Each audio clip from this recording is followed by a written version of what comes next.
Kembali di Sapa Indonesia Malam, saudara, hadapi Indonesia di ronde 3 kualifikasi Piala Dunia 2026 zona Asia, Timnas Jepang kembali gelar latihan.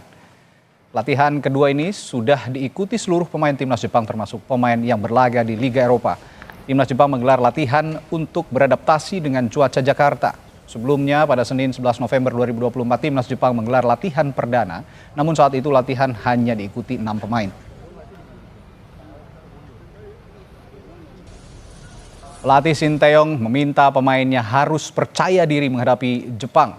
Siapa saja pemain timnas yang cocok diturunkan? Mengimbangi strategi dan pengalaman pemain Samurai Biru, kita akan bahas bersama pengamat sepak bola yang juga jurnalis olahraga Kompas.com, Firzi Idris. Selamat malam. Malam Radi, sehat kabar? Ya? Sehat ya. Oke, apa yang paling penting untuk kita maksimalkan lawan Jepang nih kira-kira dari awal dulu? Iya, pasti konsentrasi di lini belakang, kita jangan kecolongan, kita akan menghadapi tim rank 15 di dunia, tim yang mencetak 7 gol ketika menjamu China dan mencetak 5 gol di kandang Bahrain. Bagi saya konsentrasi di lini belakang itu penting dan bagaimana para pemain kita bisa menjaga dari transisi, terutama sekali menghadapi pemain-pemain cepat kayak Kubo dan Mitoma ya. Kubo dan Mitoma, kemarin aja lawan Manchester City luar biasa ya, betul. Apalagi ini melawan tim-tim yang yang belum pernah menghadapi pemain-pemain top seperti Mitoma. Ini harus jadi catatan penting. Kalau dari lini belakang ada Rizky Ridho, Zaid Itses, Justin Hubner, Jordi Amat, Kevin Diggs, Arhan, Pratama Arhan, Shane Patinama, Ferrari dan Sandy Walsh. Mana kira-kira yang akan jadi starter? Ya pasti kita mungkin akan melihat Justin ada di situ ya, begitu juga dengan Sandy dan Kevin juga kayaknya akan mendapatkan tempat.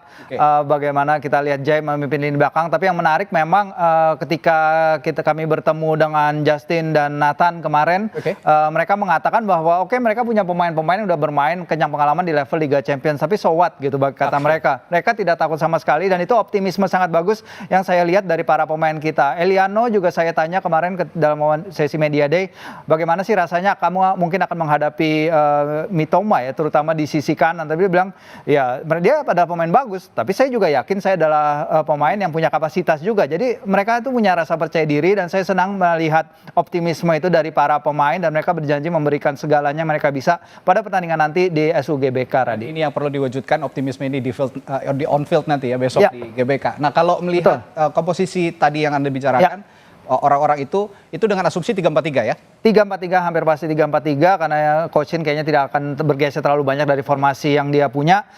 Miss Hilfer sudah pasti absen, jadi mungkin tempatnya akan dihuni bisa jadi Jaitzes karena Justin dia adalah virtual starter ya bagi Coach Shin di sektor sisi kiri tengah pertahanan kalau dia fit. Tinggal di mana menempatkan Jordi, Jai dan Kevin, terutama Kevin Diggs, pemain yang punya 150 laga bersama FC Copenhagen, mencetak 18 gol, 18 assist, main 17 kali Radi di level Liga Champions, pernah menghadapi Manchester City, Manchester United, pernah menghadapi Erling Haaland, pemain yang punya pengalaman luar biasa. Dan Nathan kemarin ketika saya tanya juga dia sangat senang bisa akan bermain bersama pemain yang punya segenap pengalaman di level Liga Eropa dan level Liga Champions terutama. Sebenarnya dia ini kan juga versatile ya, bisa di mana saja, betul. Bisa di defense midfielder di tengah gelandang bertahan. Kalau kebutuhan untuk besok ini lebih baik menurut Anda lebih baik di back three line back ini atau didorong ke depan bersama Nathan? Ya, kita harus hati-hati terhadap pergerakan second line-nya dari timnas Jepang ya, karena mereka juga bermain di 3-4-3. Mereka punya Mitoma dan Kubo di sisi wide,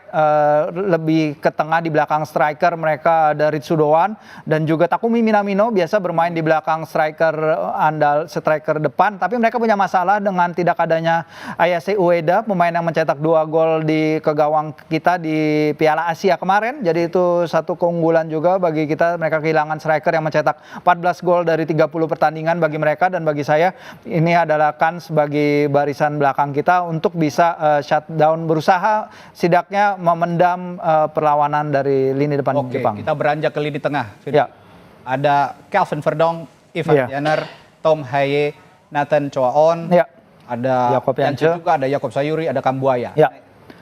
mana yang paling pas untuk 3-4-3 di tengah? Iya, kalau kita lihat mungkin di sisi kanan kita mungkin akan melihat antara Yakob ya, karena kita tahu bagaimana Coach Shin suka mempercayakan sisi kanan penyerangan itu ke pemain domestik ya.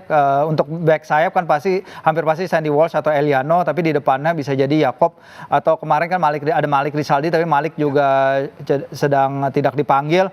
Kelvin Verdong dia juga mengutarakan kepada saya bagaimana dia juga nyaman bermain baik sebagai wingback kiri atau left center back, tapi ketika dia bermain sebagai left wingback dia bisa lebih berekspresi, dia menyukai itu. Dan Nathan juga bilang ketika saya tanya bagaimana sih kamu adaptasi di tim ini karena dia pernah main di beberapa posisi bagi timnas, dia bilang Coach Shin menuturkan dengan baik apa yang dia inginkan dari para pemainnya, skema dijalankan dengan baik, team talk, strategi dalam video meeting dijelaskan dengan baik apa yang diinginkan. Jadi kemungkinan Nathan akan bermain di situ karena kita tahu Ivar harus menjalani scoring pertandingan melawan Jepang.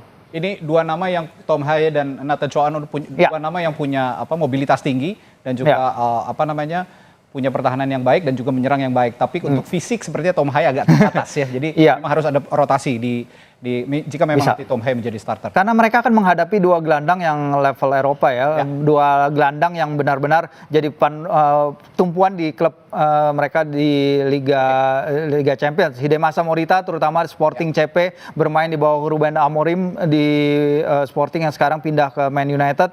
Jadi akan jadi ujian bagi lini tengah kita ya. Endo kita tahu mungkin waktu bermainnya nggak terlalu banyak di Liverpool musim ini, tapi dia adalah pemain yang sangat-sangat bagus apabila dia turun. Oke, kita ke lini depan.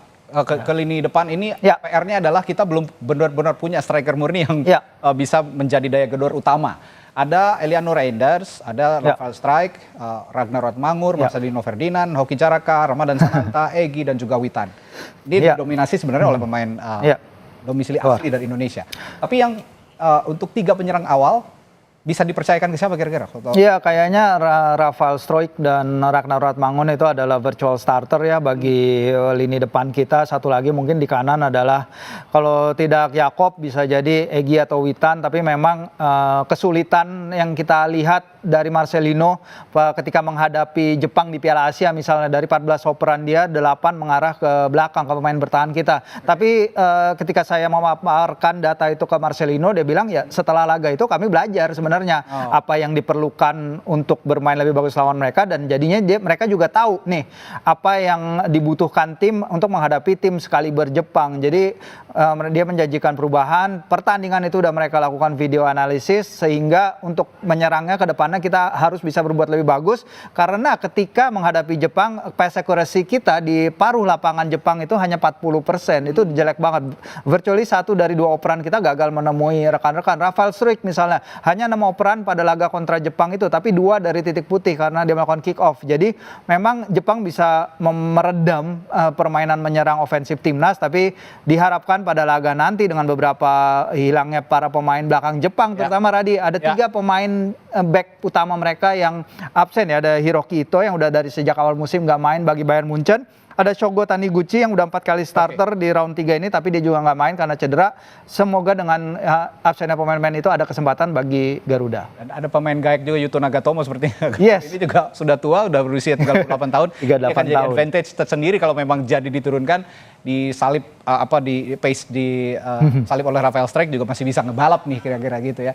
Nah nanti optimisme pemain-pemain yang sudah tadi ditemui oleh Firzi juga akan dituangkan di lapangan hijau. Semoga kita berdoakan bersama punya keseimbangan yang baik antara bertahan dan menyerang, karena Jepang punya kemampuan bertahan dan menyerang sama baiknya. Terima kasih Firzi Idris, sama-sama, jurnalis Kompas.com dan juga analis sepak bola, sudah berbagi perspektifnya hari ini terkait pertandingan melawan Jepang nanti hari Jumat ya, 15 November 2024. Terima kasih Firzi, sampai bertemu lagi. Dan saudara, Sapa Indonesia Malam akan kembali dengan informasi lainnya, tetaplah bersama kami.